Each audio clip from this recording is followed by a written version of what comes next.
Well, hello. Welcome to Bowtie Life, Zone 9B here in Destin, Florida, where we talk mostly about life in the garden. I'm Bowtie David, and we are sitting underneath the arch trellis where the snow peas are growing right now. Nice and shaded with the shade cloth up here.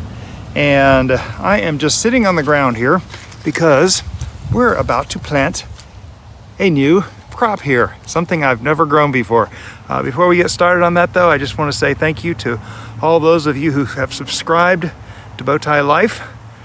You've made Bowtie Life what it is today, and I do appreciate it. Hi, I'm Bowtie Dave.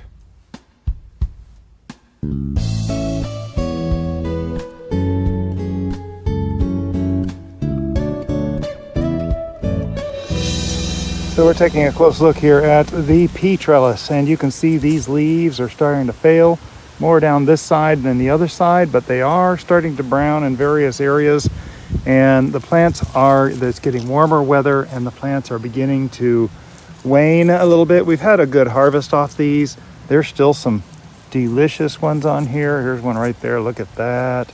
Oh, I love picking these and eating the peas out of them. Hold on. Look at all that deliciousness just lined up in there. I'm gonna, hard to resist those. Okay, so what I am doing here. Now, I've never grown yard-long beans. These yard-long beans, the Taiwan yard-long, were recommended by my friend over at Gardens Happen.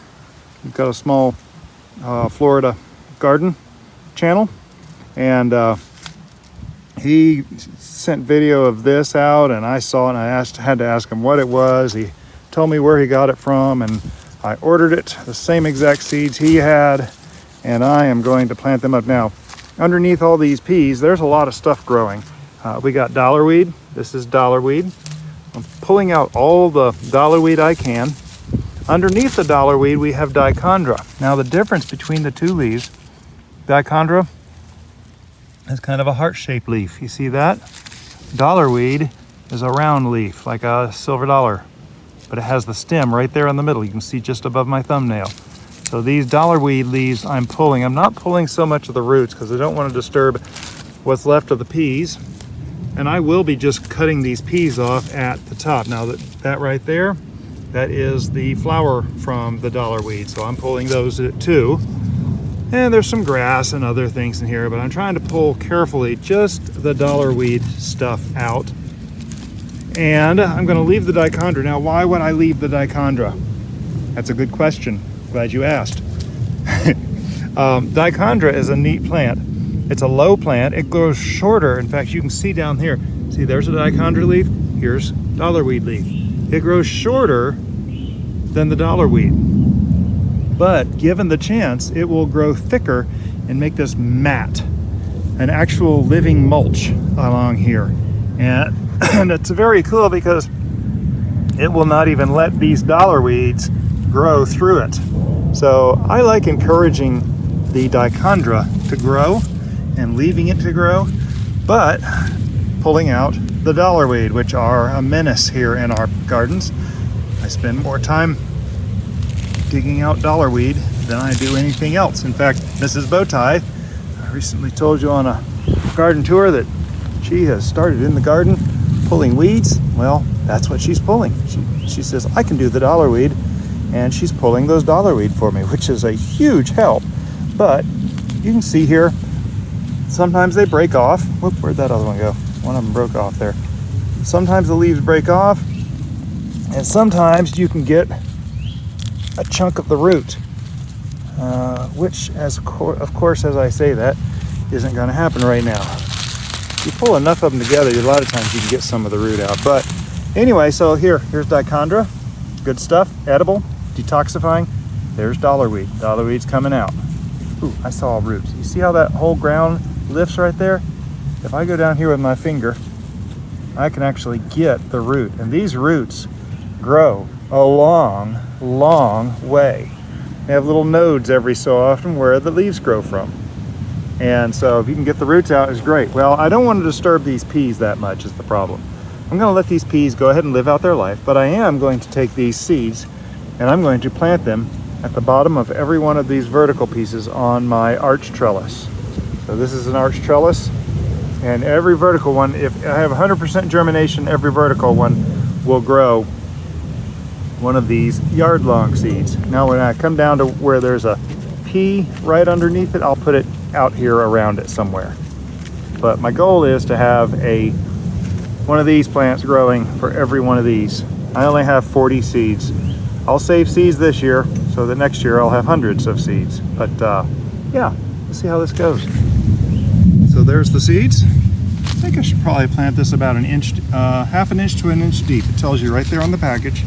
Seed depth, half inch to 1 inch deep. So I'm going to take and I'll put a seed and I will push it down. I don't want to drop these because I don't have very many. I'll place the seed. There it is. And I'll push it down. And hopefully some of these will grow. See, I'll put one right here. See, there it is. And I just take and I'll push it down about an inch. That's right there is about an inch. From your tip of your finger to your first knuckle for most people is about an inch. So, try not to drop this. Doing this one-handed is not easy. I'm going to move this stick out of the way. Oh, look, there's a dollarweed node right there. Love getting those things out of there. I'll put that right next to it. There it is. And I'm going to go ahead and plant the rest of this trellis.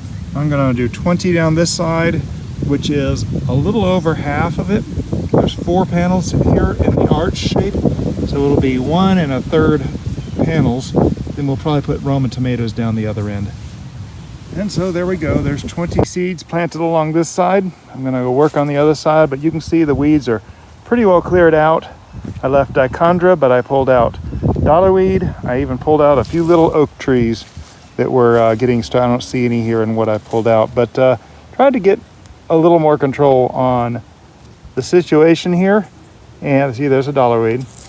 And I'm going to be a little more diligent about making sure this stays clear over the next couple weeks until those seeds germinate.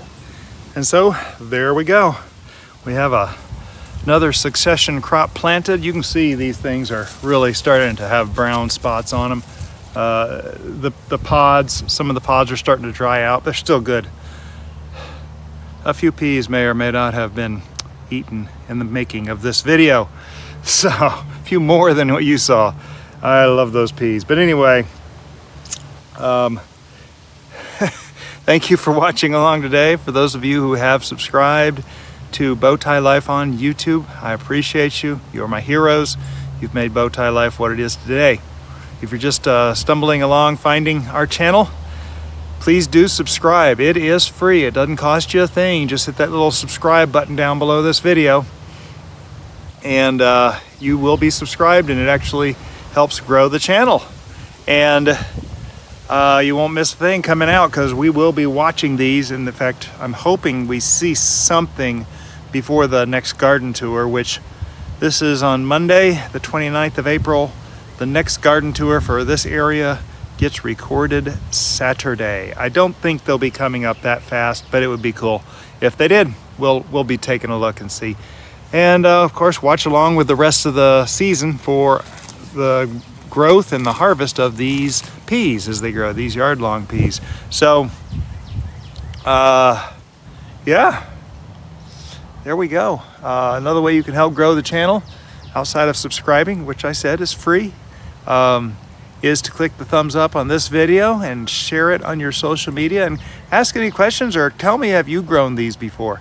And tell me what your experience was with these Taiwan yard-long beans. Taiwan yard-long beans. Y'all have a blessed day.